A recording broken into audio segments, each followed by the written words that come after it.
প্রিয় ভাইয়া ও আপুরা, গত ভিডিও ক্লাসে আমরা চ্যাপ্টার 9 স্টার্ট করেছি এবং সেখানে আমরা অ্যাসিড নিয়ে আলোচনা শুরু করেছিলাম। আজকের ভিডিও ক্লাসে আমরা লঘু অ্যাসিডের ধর্মগুলো এবং এদের পরীক্ষামূলক কিছু প্রমাণ নিয়ে বিস্তারিত আলোচনা করব। আমি তোমাদের সাথে রয়েছে আশিক শাহ। চলো শুরু করা যাক। প্রথমেই আমরা যে ধর্মটা নিয়ে কাজ করব সেটা হচ্ছে স্বাদ। আমরা ইতিমধ্যে জেনে এসেছি কি সকল লঘু অ্যাসিডই টক স্বাদযুক্ত, তাই তো? এবং তোমরা ইতিপূর্বে যে খাবারগুলো নিয়ে আমরা আলোচনা করেছি সেগুলোর ক্ষেত্রেও দেখে এসেছি যে অ্যাসিডযুক্ত খাবারগুলো টক হয়ে থাকে। তবে একটা জিনিস তোমাদেরকে সবসময় খেয়াল রাখতে হবে, ল্যাবরেটরিতে আমরা কোনো অ্যাসিডের স্বাদ কিন্তু মুখে নেব না, কেননা এই অ্যাসিডগুলো জিহ্বায় লাগার সাথে সাথে জিহ্বায় ক্ষত সৃষ্টি হয়ে যেতে পারে এবং কিছু কিছু বোতলে আমাদের অ্যাসিড থাকলেও সেটা খুব একটা ভালোভাবে ল্যাবরেটরিতে লেবেলিং করা নাও থাকতে পারে। সেক্ষেত্রে তুমি যদি কৌতূহলবশত কোনো একটা বোতল কিংবা কোনো একটা রিয়েজেন্ট বোতলের লিকুইড ঠোঁটে নিয়ে টেস্ট করতে চাও বা স্বাদ নিয়ে দেখতে চাও যে সেই টক স্বাদযুক্ত অ্যাসিড কিনা, সেক্ষেত্রে কিন্তু বিপদে পড়ে যেতে পারো কিংবা মারাত্মক ক্ষতির সম্মুখীন হতে পারো। আর এছাড়াও যেগুলোতে লেবেল লাগানো থাকে, যেমন এখানে আমরা দেখতে পাচ্ছি সালফিউরিক অ্যাসিড, কিংবা এটা হাইড্রোক্লোরিক অ্যাসিডও হতে পারতো, কিংবা নাইট্রিক অ্যাসিড, সেক্ষেত্রেও আমরা কখনোই কিন্তু এটা টেস্ট চেক করতে যাব না যে এটা আসলে টক স্বাদযুক্ত কিনা, কেননা এখানে যে ঘনমাত্রাটা সেটা কিন্তু লেবেলিংয়ে অনেক সময় লেখা থাকে না। সেক্ষেত্রে বেশি ঘনমাত্রার অ্যাসিড হলে তোমার জিহ্বায় কিন্তু ক্ষত সৃষ্টি করে ফেলবে, এমনকি পুড়িয়েও ফেলতে পারে। সেই জন্য স্বাদ আমরা জেনে রাখলাম যে লঘু অ্যাসিডগুলো টক স্বাদযুক্ত, এটা টেস্ট করার দরকার নেই। এরপরে আসছে দ্বিতীয় ধর্মটা, যেটা হচ্ছে ক্ষয়কারী। অ্যাসিডগুলো সাধারণত ক্ষয়কারী পদার্থ হিসেবে পরিচিত। যেমন আমরা যদি একটা উদাহরণ দেখি, অ্যাসিডের মধ্যে একখণ্ড লোহার পাত রাখলে সেই লোহার পাতটির পৃষ্ঠতল ক্ষয়ে ঝাঁঝরা হয়ে যায়। ঝাঁঝরা হওয়াটা আমরা বুঝি, হ্যাঁ, ঝাঁঝরা হওয়াটা হচ্ছে কিরকম, একটা খুব সহজ উদাহরণ দিয়ে যদি বলতে চাই, তোমরা চিতই পিঠা খেয়েছো, তোমরা অনেকেই চিতই পিঠা খেয়েছো কিংবা দেখেছো। চিতই পিঠার যে সাদা অংশটা যে পাশটাতে, সেই অংশটার উপরে যে পাতলা প্রলেপটা, সেটা যদি আমরা তুলে ফেলি, তারপরে কি আমরা ফোটা ফোটা ফোটা ফোটা একটা অংশ দেখতে পাই, তাই না? এই ধরনটা বা এই ধরনের স্ট্রাকচারটাকে আমরা বলি ঝাঁঝরা হয়ে যাওয়া। যেমনটা যদি আমরা এখানে খেয়াল করি, এই যে দেখতে পাচ্ছ তোমরা যে অ্যাসিড দেওয়ার সাথে সাথে পদার্থটি কি ঝাঁঝরা হয়ে যাচ্ছে। এর পরের ধর্মটা হচ্ছে লিটমাস পরীক্ষা। তোমরা লিটমাস পরীক্ষা সম্পর্কে গত ক্লাসেই জেনে এসেছিলে যে অ্যাসিড কি করে, নীল বর্ণের লিটমাস পেপারকে লাল বর্ণে পরিণত করে। এখানে আমরা একটা অ্যানিমেশন দেখতে পাচ্ছি এবং পাশে একটা ছবিও রয়েছে, যে কোনো একটা টেস্ট টিউবে যদি 2 থেকে 3 ml হাইড্রোক্লোরিক অ্যাসিড থাকে এবং সেখানে যদি আমি একটা নীল লিটমাস কাগজ যোগ করি, সেক্ষেত্রে আমরা কি লক্ষ্য করব? আমরা দেখতে পাবো যে নীল রঙের লিটমাস কাগজটি লাল বর্ণে বা লাল রঙে পরিণত হয়েছে। এবার শুধুমাত্র তাই নয়, কিন্তু এছাড়াও আমাদের যে অন্যান্য পদার্থগুলো রয়েছে, যেমন কমলা লেবু কিংবা তেঁতুল কিংবা আচারের মধ্যে এই ভেজা, মানে আচারের মধ্যে যে পানিতে ভেজা নীল লিটমাসটা যদি আমরা যোগ করি, সেক্ষেত্রেও দেখবো কি যে নীল লিটমাস কাগজটা লাল বর্ণে পরিণত হচ্ছে। এর কারণটা খুবই স্পষ্ট, কারণ অ্যাসিড দ্রবণে আমরা জানি সেটা কি, নীল লিটমাসটা লাল রঙে পরিণত হবে। এখন সেটা হাইড্রোক্লোরিক কিংবা সালফিউরিক অ্যাসিড কিংবা তেঁতুল বা আচারের অ্যাসিডও হতে পারে। এরপরেই আমরা চলে যাচ্ছি কিছু বিক্রিয়ায়। অর্থাৎ গত ক্লাসেই তোমরা দেখে এসেছো যে এই চ্যাপ্টারটাতে কিছু না কিছু বিক্রিয়া রয়েছে, এবং এই অম্লক্ষারক কিংবা অ্যাসিড ক্ষারক চ্যাপ্টারটাতে বা অ্যাসিড ক্ষারক সমতা চ্যাপ্টারটাতে অসংখ্য বিক্রিয়া নিয়ে আমরা কাজ করব। এক্ষেত্রে তোমাদেরকে একটা প্যাটার্ন মনে রাখতে হবে, অর্থাৎ কোনো একটা বিক্রিয়ার ক্ষেত্রে আসলে আমরা সবগুলো রাসায়নিক যৌগ নিয়ে তো বিক্রিয়া মুখস্থ করতে পারবো না। আমরা খেয়াল করব যে কোনো একটা বিক্রিয়ার ক্ষেত্রে তার সাধারণ প্রণালীটা কিরকম, অর্থাৎ তার সাধারণ সংকেত দিয়ে আমি যখন বিক্রিয়াটাকে দেখব, তখন যাতে আমি বুঝতে পারি যে এই যৌগের জায়গায় অন্য কোনো যৌগ আসলে সেটা কিরকম উৎপাদ সৃষ্টি করতে পারে। এতে করে তোমার মুখস্থ করতে হবে না, তুমি বিক্রিয়াগুলো বুঝলেই কিন্তু তোমার হয়ে যাবে এবং তুমি পরীক্ষায় যে কোনো ধরনের সৃজনশীলের উদ্দীপকও খুব সহজেই ধরতে পারবে। তাহলে আমরা এখন যেই বিক্রিয়াগুলো দেখব সেটা হচ্ছে কি সক্রিয় ধাতুর সাথে অ্যাসিডের বিক্রিয়া। এটা নিয়ে খুব সংক্ষেপে গত ক্লাসে আমরা বলেছিলাম, অ্যাসিড সক্রিয় ধাতুর সাথে বিক্রিয়া করে সেই সংশ্লিষ্ট ধাতুটা লবণ এবং হাইড্রোজেন গ্যাস উৎপন্ন করে। তাহলে সক্রিয় ধাতু হিসেবে আমাদের খুবই পরিচিত কিছু সক্রিয় ধাতু রয়েছে, যেমন সোডিয়াম, পটাশিয়াম, ম্যাগনেসিয়াম। গতদিন আমরা সোডিয়ামের বিক্রিয়াটা দেখেছিলাম, আজকে আমরা ম্যাগনেসিয়ামেরটা দেখি। তো এই সক্রিয় ধাতু ম্যাগনেসিয়ামের সাথে যখন সালফিউরিক অ্যাসিডের বিক্রিয়া ঘটছে সেখানে কি ঘটনা ঘটবে একটু খেয়াল করে দেখো। আমি যদি এই বিক্রিয়াটা তোমাদেরকে একটু ভেঙে দেখাই, এখানে তুমি বুঝতেই পারছো যে এটা ভেঙে দুইটা হাইড্রোজেন আয়ন এবং কি একটা সালফেট আয়ন সৃষ্টি করবে, এবং এই ম্যাগনেসিয়ামটা এই সালফেটের সাথে যুক্ত হয়ে কি সৃষ্টি করবে, ম্যাগনেসিয়াম সালফেট, আর হাইড্রোজেন আয়ন কি হাইড্রোজেন গ্যাস হিসেবে সৃষ্টি হয়ে যাবে। এখানে যদি আমি অন্য কোনো একটা পদার্থ নিয়ে কাজ করতাম, অর্থাৎ ম্যাগনেসিয়ামের পরিবর্তে পটাশিয়াম কিংবা সোডিয়াম নিতাম, সেক্ষেত্রে বিক্রিয়াটা কি একই ধরনের হতো। আবার খেয়াল করে দেখো, এখানে যে আমাদের সব সময় সালফিউরিক অ্যাসিডই থাকবে এমনটা না, এখানে আমাদের হাইড্রোক্লোরিক অ্যাসিডও থাকতে পারে। যেমন এই বিক্রিয়াটাই যদি আমরা হাইড্রোক্লোরিক অ্যাসিড দিয়ে লক্ষ্য করি, আমি একটু ডান পাশে দেখাচ্ছি যে ম্যাগনেসিয়াম যোগ হাইড্রোক্লোরিক অ্যাসিড, ঠিক একইভাবে তুমি মনে রাখবে যে এখানে ম্যাগনেসিয়াম ক্লোরাইড এবং হাইড্রোজেন গ্যাস সৃষ্টি হবে, এবং এখানেও কি আমরা সমতা করে ফেললাম। তো আমরা বেশিরভাগ বিক্রিয়ার ক্ষেত্রে এই ধরনের বিক্রিয়া যদি সমতা করতে না বলে দেয় প্রশ্নে, সেক্ষেত্রে আমরা তীর চিহ্ন দিয়ে লিখে রাখতে পারি, কারণ এক্ষেত্রে আমাদের সমতাকরণ করলেও চলবে, না করলেও চলবে। কিন্তু তুমি বিক্রিয়ক এবং উৎপাদগুলোকে সঠিকভাবে লিখতে পারছো কিনা এই জিনিসটা খুবই গুরুত্বপূর্ণ। এরপরে আমরা পরের অংশটাতে চলে যাই। পরের অংশটা খুবই গুরুত্বপূর্ণ, সেটা হচ্ছে ধাতব কার্বনেটের সাথে লঘু অ্যাসিডের বিক্রিয়া। ধাতব কার্বনেট বলতে আমরা কি বুঝি? আমাদের পরিচিত কিছু ধাতব কার্বনেটের কথা যদি বলি, সেটা ক্যালসিয়াম কার্বনেট হতে পারে, কিংবা ম্যাগনেসিয়াম কার্বনেট, সোডিয়াম কার্বনেট। এই কার্বনেটের সাথে যখন লঘু অ্যাসিড বিক্রিয়া করবে তখন কি সৃষ্টি করবে? সেখানে লবণ, পানি এবং কার্বন ডাই অক্সাইড সৃষ্টি হয়। কার্বন ডাই অক্সাইডটা কেন সৃষ্টি হচ্ছে তোমরা কি কেউ বলতে পারবে? আমরা ইতিমধ্যে পূর্বের চ্যাপ্টারগুলোতে দেখে এসেছিলাম যে যখনই ধাতব কার্বনেটের সাথে অ্যাসিডের বিক্রিয়া ঘটে তখনই কিন্তু কার্বনেট এর উপস্থিতির কারণে সেখানে কার্বন ডাই অক্সাইড সৃষ্টি হয়, এবং চ্যাপ্টার 6-এ তোমরা এই সংক্রান্ত একটা পরীক্ষণও দেখে এসেছিলে। তো সেটা নিয়ে আমরা এখানেও কিছুটা আলোচনা করব। যেমনটা আমরা এই বিক্রিয়াটাতে দেখবো যে এখানে একটা কার্বনেট নেওয়া হয়েছে, সেটা কোন কার্বনেট? সেটা হচ্ছে ক্যালসিয়াম কার্বনেট, এবং তার সাথে যুক্ত করা হচ্ছে লঘু হাইড্রোক্লোরিক অ্যাসিডকে। এই বিক্রিয়াটা তোমাদের খুবই পরিচিত একটা বিক্রিয়া, আশা করি খুব সহজেই তোমরা পারবে। তারপরও আমি কিছুটা ভেঙে দেখাই। এখানে আমাদের রয়েছে কে? এখানে রয়েছে আমাদের ক্যালসিয়াম আয়ন এবং তার সাথে রয়েছে কার্বনেট আয়ন, তাই তো। আর এখানে রয়েছে হাইড্রোজেন আয়ন এবং ক্লোরাইড আয়ন। এরা যখন বিক্রিয়া করবে তখন বিক্রিয়াটা কিভাবে সংগঠিত হবে একটু খেয়াল করে দেখো। আমি যদি এখানে সমতাটা একটু পরে আসি, সমতাটায় এখানে খেয়াল করলে দেখবে যে এই ক্যালসিয়াম এই ক্লোরাইডের সাথে বিক্রিয়া করে ক্যালসিয়াম ক্লোরাইড সৃষ্টি করে ফেলছে, তাই তো। এরপরে কি ঘটনা ঘটছে? এখানে H+, যদি আমি সমতাটা সহ দেখাই তাহলে 2H+, তাই না? তার মানে তুমি বুঝতেই পারছো যে এর আগে যে ঘটনাটা, অর্থাৎ যেটা বলছিলাম যে ক্যালসিয়াম এবং ক্লোরিনের সাথে বিক্রিয়া, এখানে ক্যালসিয়াম ক্লোরাইড সৃষ্টি হয়ে যায়। এছাড়া আর কে রয়েছে এখানে? এছাড়া আরো রয়েছে এখানে কার্বনেট আয়ন এবং দুটি হাইড্রোজেন আয়ন। এখানে দুটি হাইড্রোজেন আয়ন একটি অক্সিজেনের সাথে বিক্রিয়া করে এখানে পানি উৎপন্ন করে। তাহলে বাকি থাকলো কে? দুইটা হাইড্রোজেনের কাজও শেষ, এখানকার একটা অক্সিজেনের কাজও শেষ, বাকি থাকলো শুধু CO2 অর্থাৎ কার্বন ডাই অক্সাইড। তার মানে এইভাবে আমরা যদি ভেঙে ভেঙে বিক্রিয়াগুলো বুঝি তাহলে কিন্তু আমাদের জিনিসটা অনেক সহজ হয়ে যাবে। তুমি খেয়াল করে দেখো যে এই ক্যালসিয়াম কার্বনেটের সাথে যখন লঘু হাইড্রোক্লোরিক অ্যাসিডের বিক্রিয়া ঘটছে তখন ঠিক এইভাবে কি উৎপন্ন হচ্ছে? ক্যালসিয়াম ক্লোরাইড, পানি এবং কার্বন ডাই অক্সাইড। এবং সবসময় মনে রাখবে যখনই এখানে কার্বনেট লবণ থাকবে কিংবা ধাতব কার্বনেট থাকবে তখনই আমরা শুধুমাত্র অ্যাসিডের সাথে বিক্রিয়া কার্বন ডাই অক্সাইড পাবো।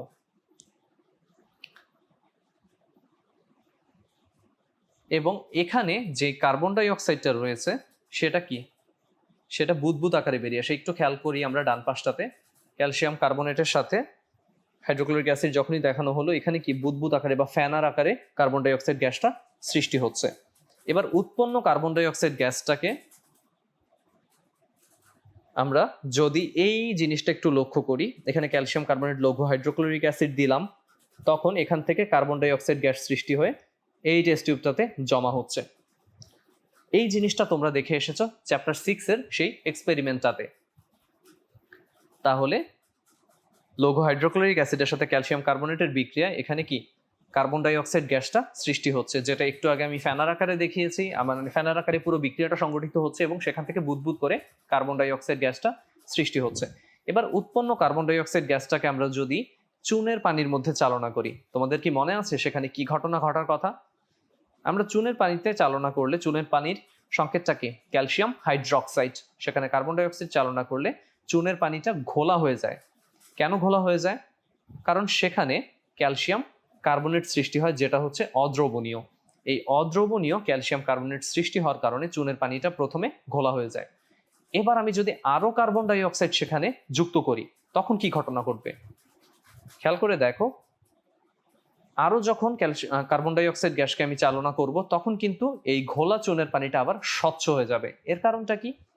এর কারণটা হচ্ছে অদ্রবণীয় ক্যালসিয়াম কার্বনেটের সাথে কার্বন ডাই অক্সাইড এবং পানি বিক্রিয়া করে তখন ক্যালসিয়াম বাইকার্বনেট উৎপন্ন করে ফেলে, যেটা কি দ্রবণীয়। অর্থাৎ এই যে বিক্রিয়াটা আমরা লক্ষ্য করি, এই যে আমরা দেখতে পাচ্ছি যে এখানে ক্যালসিয়াম কার্বনেট, অর্থাৎ প্রথমবার কার্বন ডাই অক্সাইড চালনা করে ক্যালসিয়াম হাইড্রোক্সাইড, তার মানে চুনের পানির সাথে কার্বন ডাই অক্সাইডের বিক্রিয়ায় অদ্রবণীয় ক্যালসিয়াম কার্বনেট উৎপন্ন হলো।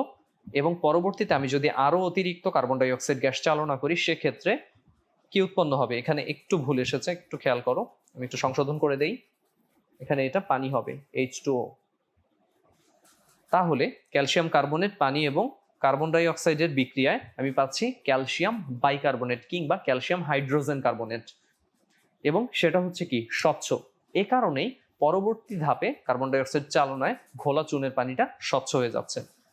আমরা ডান পাশের এই অংশটা একটু যদি লক্ষ্য করি, প্রথম কার্বন ডাই অক্সাইড এটা ঘোলা হয়ে গেল, আরো কার্বন ডাই অক্সাইড দেয়, এটা স্বচ্ছ হয়ে গেল। আরেকবার খেয়াল করি, এটা একটু দ্রুত হয়ে গেছে।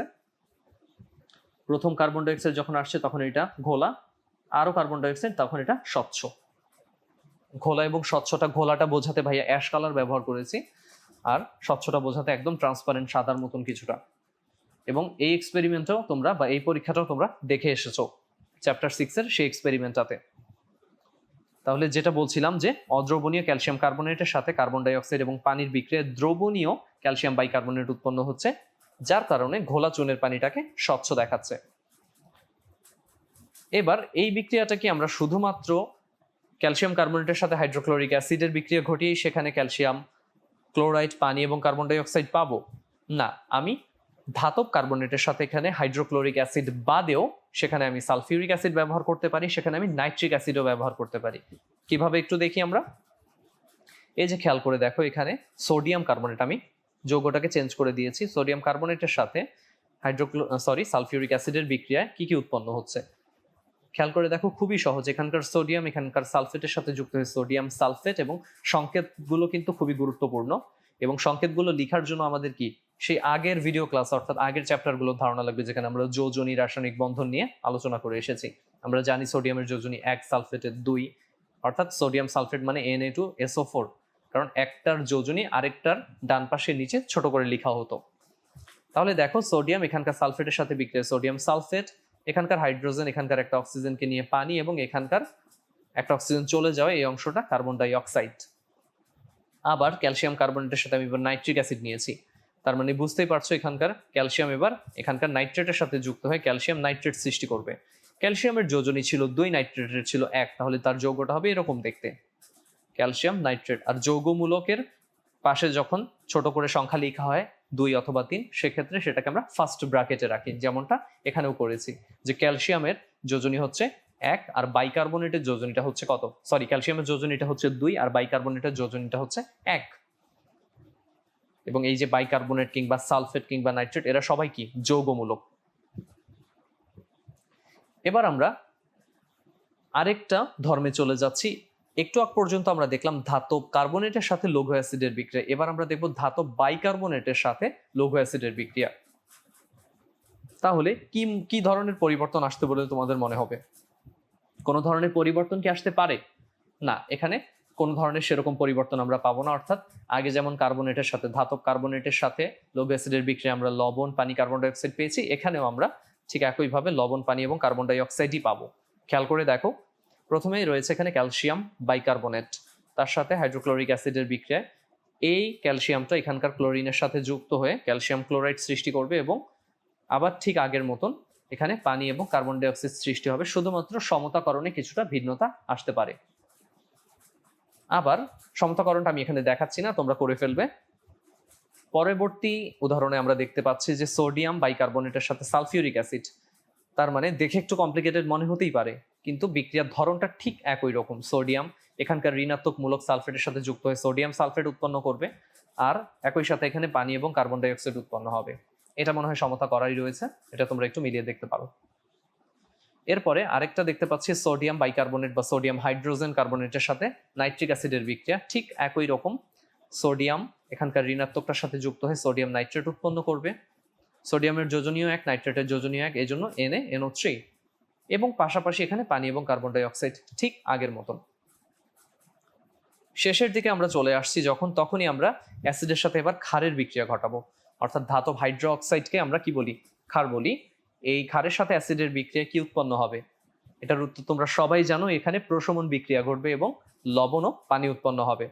তাহলে এখানে আমরা দেখতে পাচ্ছি যে ক্ষার হিসেবে নেওয়া হয়েছে সোডিয়াম হাইড্রোক্সাইডকে এবং অ্যাসিড হিসেবে রয়েছে কে? Hydrochloric acid. খুবই সহজ একটা বিক্রিয়া। এখানে উৎপন্ন হবে সোডিয়াম ক্লোরাইড আর হাইড্রোজেন এবং হাইড্রক্সিল আয়ন মিলে উৎপন্ন করবে পানি, এবং খুব সহজেই তোমরা বুঝতে পারছো যে এটা হচ্ছে একটা কি? প্রশমন বিক্রিয়া। এবার এখানে যদি আমি কিছুটা পরিবর্তন নিয়ে আসি, অর্থাৎ আমি এখানে পটাশিয়াম হাইড্রোক্সাইড এবং সালফিউরিক অ্যাসিড যদি নিয়ে আসি, তাহলে কি উৎপন্ন হবে? এই পাশে উৎপন্ন হবে পটাশিয়াম সালফেট এবং পানি। অর্থাৎ তোমরা বিভিন্ন ধরনের প্রশমন বিক্রিয়া নিজেরাও প্র্যাকটিস করতে পারো। এরপরে চলে আসলো ধাতব অক্সাইডের সাথে অ্যাসিডের বিক্রিয়া। এটা নিয়েও আমরা গত ক্লাসে খুবই হালকা একটু আলোচনা করেছিলাম যে ধাতুর অক্সাইডগুলো বেশিরভাগ ক্ষেত্রে আমরা জানি কি ক্ষারীয় অক্সাইড প্রকৃতির হয়, তাই তো? এজন্য এই ক্ষেত্রে এই বিক্রিয়াগুলো কিন্তু প্রশমনের মতন হয়ে থাকে। খেয়াল করে দেখো, প্রশমন বিক্রিয়া আমরা যেমন দেখেছি যে ক্ষারের সাথে অ্যাসিডের বিক্রিয়া লবণ ও পানি, এখানেও তুমি খেয়াল করো যে এখানে রয়েছে কে? ধাতব অক্সাইড। কোন ধাতুর অক্সাইড? ক্যালসিয়াম ধাতুর অক্সাইড, যেটাকে আমরা বলছি ক্যালসিয়াম অক্সাইড, এবং এটা কি ক্ষারীয় প্রকৃতির। তাহলে এটার সাথে আমাদের লঘু হাইড্রোক্লোরিক অ্যাসিডের বিক্রিয়ায় কি উৎপন্ন হবে? ক্যালসিয়াম ক্লোরাইড এবং পানি। তার মানে লবণ এবং পানি কিন্তু উৎপন্ন হচ্ছে, যেটা কি ঠিক প্রশমন বিক্রিয়ারই অনুরূপ। এখানে আমরা অন্য একটা অক্সাইড যদি নেই, যেমন সালফিউরিক অ্যাসিডের সাথে কপার অক্সাইডকে নিতে পারি, সেক্ষেত্রে কি উৎপন্ন হবে? কপার সালফেট এবং পানি। খুব সহজ, কারণ এটা হচ্ছে আমার সেই ধাতব অক্সাইডটা যেটা ক্ষারীয় প্রকৃতির। এখানকার কপার এখানকার সালফেটের সাথে যুক্ত হয়ে কপার সালফেট আর অক্সিজেন ও হাইড্রোজেন মিলিয়ে এখানে পানি উৎপন্ন করে ফেলবে। শেষে আরেকটা রিঅ্যাকশন আমরা দেখি, যদি আমরা লঘু নাইট্রিক অ্যাসিড ব্যবহার করি, কারণ আমরা লঘু হাইড্রোক্লোরিক দেখলাম, সালফিউরিক দেখলাম, এবার নাইট্রিক অ্যাসিড। সেক্ষেত্রে লঘু নাইট্রিক অ্যাসিডের সাথে ক্যালসিয়াম অক্সাইডের বিক্রিয়ায় ঠিক একই রকম ভাবে আমরা ক্যালসিয়াম নাইট্রেট পাচ্ছি এবং পানি পাচ্ছি। তার মানে তোমরা বুঝতেই পারছো যে এখানে বিক্রিয়া অসংখ্য হলেও তাদের একটা নির্দিষ্ট প্যাটার্ন রয়েছে, একটা গদবাঁধা সাধারণ নিয়ম অনুযায়ী কিন্তু প্রতিটা বিক্রিয়া সংগঠিত হচ্ছে। এখন তোমরা যারা বোকা, তারা কিন্তু বিক্রিয়াগুলো ধরে ধরে ধরে ধরে মুখস্থ করবে। এটা কি ঠিক? এটা মোটেও ঠিক না। তার চেয়ে বরং তোমরা সাধারণ যে পদ্ধতিটুকু বিক্রিয়ার, সেটা একটু ভালো করে লক্ষ্য করো যে কিভাবে এই অ্যাসিডের সাথে বা এই লঘু অ্যাসিডের সাথে ধাতব অক্সাইড কিংবা ধাতব কার্বনেট বাইকার্বনেট বিক্রিয়া করে কি প্যাটার্নটা ফলো করছে, কিভাবে তারা উৎপাদ সৃষ্টি করছে। তাহলে কিন্তু আমাদের এতগুলো বিক্রিয়া মুখস্থ করার কোনো প্রয়োজনই নেই, তুমি বুঝে বুঝেই টপিকগুলো এগোতে পারবে। তাহলে আজকের ভিডিও ক্লাস এখানেই শেষ করব। আমরা পরবর্তী ভিডিও ক্লাসে অ্যাসিডের রাসায়নিক ধর্মে পানির ভূমিকা নিয়ে আমরা বিস্তারিত আলোচনা করব। তাহলে পরবর্তী ভিডিও দেখার আমন্ত্রণ জানিয়ে আজকে এখানেই শেষ করছি। আল্লাহ হাফেজ।